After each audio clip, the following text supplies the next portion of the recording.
لم تكن برقية الرئيس الأمريكي دونالد ترامب إلى العاهل المغربي الملك محمد السادس بمناسبة عيد العرش مجرد مجاملة دبلوماسية عابرة، فبين سطورها ظهر عنوان جديد في العلاقة بين الرباط وواشنطن. الصحراء المغربية لم تعد فقط ملف اعتراف سياسي أمريكي، بل تتحول إلى مجال شراكة ومصالح ومشاريع. ترامب جدد بوضوح أن الولايات المتحدة تعترف بسيادة المغرب على الصحراء وتعتبر مقترح الحكم الذاتي. واش انت واجد؟ حيت الخبر اللي غادي تسمع دابا قلب مواقع التواصل كاملين. مرحبا بكم في قناتكم فلاش نيوز. يلا نبداو بدون مقدمات. لم تكن برقية الرئيس الأمريكي دونالد ترامب إلى العاهل المغربي الملك محمد السادس بمناسبة عيد العرش مجرد مجاملة دبلوماسية عابرة، فبين سطورها ظهر عنوان جديد في العلاقة بين الرباط وواشنطن. الصحراء المغربية لم تعد فقط ملف اعتراف سياسي أمريكي، بل تتحول إلى مجال شراكة ومصالح ومشاريع. ترامب جدد بوضوح أن الولايات المتحدة تعترف بسيادة المغرب على الصحراء وتعتبر مقترح الحكم الذاتي المغربي الأساس الجاد والواقعي لحل النزاع. الرسالة هنا ليست جديدة في أصلها، لكنها أقوى في توقيتها، لأنها تأتي في لحظة تتسع فيها دائرة الدعم الدولي للمقاربة المغربية. الأهم أن ترامب لم يكتفي بالسياسة هنا، فقد أكد أنه وجه فرقه للعمل على تعزيز التنمية الاقتصادية والاجتماعية مع المغرب، بما في ذلك في الصحراء. والقطاعات التي سماها ليست عادية هنا: الطاقة، الذكاء الاصطناعي، المعادن الحيوية والدفاع. في السياق نفسه وقعت وكالة التجارة والتنمية الأمريكية اتفاقا في مدينة العيون لدعم دراسة هندسية لمشروع كبير لإنتاج الأمونيا في الأقاليم الجنوبية. المشروع عند تشغيله سيضع الصحراء المغربية على خريطة الطاقة النظيفة والصناعات المستقبلية. وعلى الأرض أيضا يبرز طريق تزانيت الداخلة الذي قدم باسم دونالد جي ترامب هايواي كرمز يتجاوز الإسفلت هنا، فهذا المحور الذي يمتد لأكثر من 1000 كيلومتر يربط شمال المغرب بجنوبه ويفتح الصحراء المغربية على العمق الأفريقي. إذن هذه التطورات لا تأتي في فراغ، فبعد الاعتراف الأمريكي عام 2020 انضمت عواصم وازنة إلى دعم مقترح الحكم الذاتي من باريس إلى لندن ومدريد، كما عزز قرار مجلس الأمن الأخير موقع المقترح المغربي كقاعدة مركزية للتفاوض. لذلك تبدو مفاجأة ترامب المحتملة أقل ارتباطا بالتصريحات وأكثر اتصالا بما يمكن أن ينزل إلى الميدان. الرسالة النهائية أن الصحراء المغربية في الحساب الأمريكي الجديد ليست نزاعا ينتظر الحل فقط، بل فضاء شراكة يصنع الحل. إذا للنقاش وتعليق حول هذا الموضوع نرحب الآن بضيفنا مباشرة من باريس. نرحب بالدكتور يونس بالفلاح، أستاذ الاقتصاد السياسي والعلاقات الدولية. أهلا بك معنا في المشهد الليلة. إذا في البداية، طالما أن هناك حديث عن استثمارات ومشاريع أمريكية كبرى قادمة إلى الصحراء المغربية، نسأل هنا: ما نوع هذه المشاريع والاستثمارات التي يمكن أن نراها في تلك المنطقة؟ المنطقة اليوم يعني تشكل مهمة جدا بالنسبة للمستثمرين الأجانب، لأنه هي منطقة خصبة من حيث أولا الاهتمام بالبناء التحتية باللوجيستيك وخاصة قطاع الموانئ، وهذا مهم جدا. وفي اهتمام أمريكي بمدينة الداخلة باعتبارها أنها كانت سوف تكون هي أصلا البؤرة التي مخصصة لأن تستضيف القنصلية الأمريكية في الأقاليم الجنوبية. وفي مشروع مرتبط كذلك بالمبادرة الملكية التي أطلقها جلالة الملك محمد السادس في منطقة أو المبادرة الأطلسية التي تهتم بربط المغرب بكل الساحل الأطلسي في منطقة إفريقيا.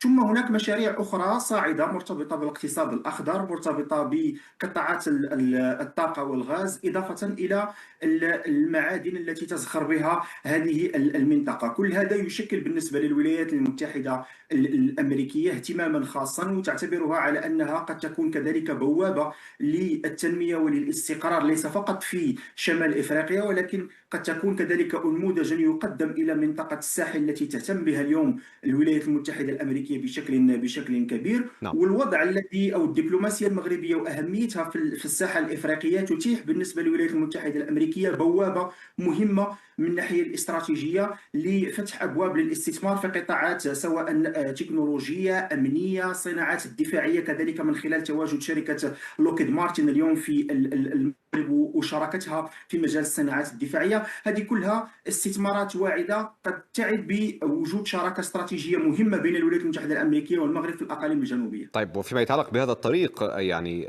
طريق دونالد جي ترامب هاي واي، يعني إلى أي مدى سيسهل تنفيذ هذه المشاريع، وقد يسهل ربما أن تكون ربما لها منفعة اقتصادية؟ يعني منذ الاعتراف الأمريكي بالصحراء المغربية سنة 2020 بدأت هناك مجموعة من الزيارات في هذا الاتجاه، وكانت في زيارة يعني لمجموعة من الشركات الأمريكية للمنطقة. وهنا يجب أن نذكر على أن هناك تقريبا 150 شركة أمريكية كبيرة اهتمت بالموضوع، وكان قد خصص يعني أولا خلال فترة الرئيس بايدن 5 مليارات دولار كميزانية لدراسة مجموعة من المشاريع والاهتمام بهذه المنطقة. ثم جاءت اليوم فترة الرئيس ترامب مع تأكيد الاعتراف الأمريكي، مع ما حصل كذلك من إنجاز مهم خلال أكتوبر الماضي من المكسب الذي حققه المغرب في الأمم المتحدة. وهذا كان يعني مكسب مهم جدا، باعتبار أن حتى اليوم هناك عيد للوحدة في المغرب من خلال ما حصل خلال هذه المرحلة. ثم توالت الاعترافات الغربية، سواء كان الحديث عن فرنسا، عن إسبانيا، عن موقف إيجابي من طرف بريطانيا ومن طرف ألمانيا. هذه كلها زكت الاتجاه الأمريكي نحو هذه المنطقة. وعذرا المقاطعة في إطار حديثك، يعني هناك بعض التسريبات والتوقعات تقول أن ترامب قد يزور بنفسه ويدشن هذا الطريق، يعني فهل تعتقد أن خطوة كهذه قد ربما تشجع وتعزز أيضا الإقبال على الاستثمار الأمريكي؟ نعم، بشكل كبير، لأنه سوف تكون إشارة مهمة لهذه المنطقة، علما على أن الأقاليم الجنوبية والمنطقة اليوم كلها، إذا لاحظنا أنه في منطقة في إفريقيا هناك دول تعاني من هشاشة على المستوى المؤسساتي. من الناحية الأمنية هناك ضعف أمني على مستوى منطقة الساحل.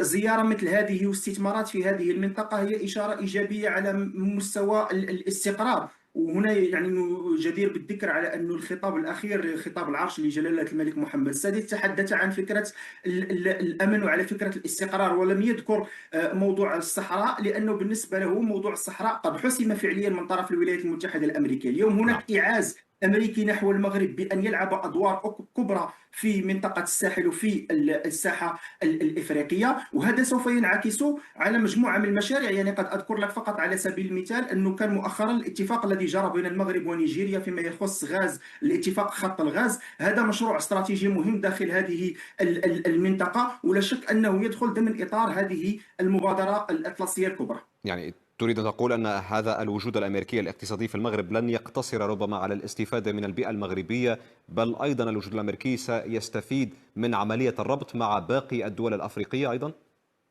صحيح بالفعل، وهذا جزء مهم جدا، ولكن هذا نابع من في الأساس، يعني نحن نتحدث عن الجزء الاقتصادي، لكن هو نابع عن شراكة أمنية واستراتيجية كبيرة. بالمناسبة يعني هنا يجب أن نضع في إطار العلاقات الثنائية بين الولايات المتحدة الأمريكية والمغرب، وهي بالمناسبة علاقات يعني متجذرة قبل حتى وصول الرئيس ترامب. يعني المغرب كان أول دولة اعترفت باستقلال الولايات المتحدة الأمريكية سنة 1777، وتم توقيع معاهدة صداقة سنة 1786. ثم جاء وضع المغرب كحليف رئيسي للولايات المتحدة الأمريكية خارج الناتو سنة 2004. ثم كانت هناك اتفاق التبادل التجاري الحر بين البلدين سنة 2006، وصولا إلى الاعتراف الأمريكي سنة 2020. هذه كلها كانت مسار، بالإضافة إلى مشاركة المغرب الرئيسية في المناورات العسكرية الأسد الإفريقي. اليوم هناك مثل ما ذكرت استثمارات لوكيد مارتن في المغرب، وهناك يعني قطاع للصناعات الدفاعية والعسكرية. وبإشارتك إلى لوكيد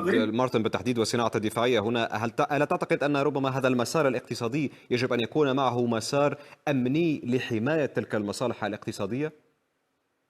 صحيح. كما كتشاهدوا معنا وإحنا وصلنا لنهاية الفيديو.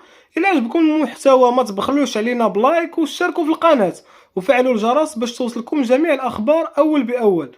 نشوفكم في فيديو جديد. السلام.